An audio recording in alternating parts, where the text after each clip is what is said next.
কুড়িগ্রামে ACI motors কোম্পানির আয়োজনে কুড়িগ্রাম এরিয়ার ট্রাক্টর মালিক, ডিলার, এজেন্ট, ড্রাইভারদের নিয়ে সোনালিকা ডে ও বার্ষিক মত বিনিময় সভা 2025 অনুষ্ঠিত হয়েছে। কুড়িগ্রামের টগরাইহাট এলাকায় বুধবার দিনব্যাপী আয়োজিত অনুষ্ঠানে নতুন ট্রাক্টর বিক্রয়, পার্টস বিক্রয়, সার্ভিসিং ও আগত ট্রাক্টর মালিক, ডিলার, এজেন্ট, ড্রাইভারদের নিয়ে বিভিন্ন ইভেন্টে খেলাধুলা, পুরস্কার বিতরণ এবং কৃষিতে এসিআই কোম্পানির বিভিন্ন কৃষি যন্ত্রাংশের উপকারী দিক তুলে ধরে মত বিনিময় সভা করা হয়।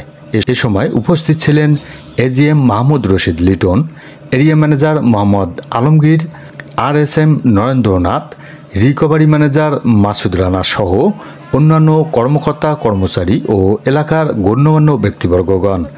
চলমান অনুষ্ঠানে বিভিন্ন বুথের মাধ্যমে আগত গ্রাহকদের সেবা প্রদান করা হয়। এছাড়াও সেরা কিস্তিদাতা ও সেরা গ্রাহকদের পুরস্কার প্রদান করা হয়।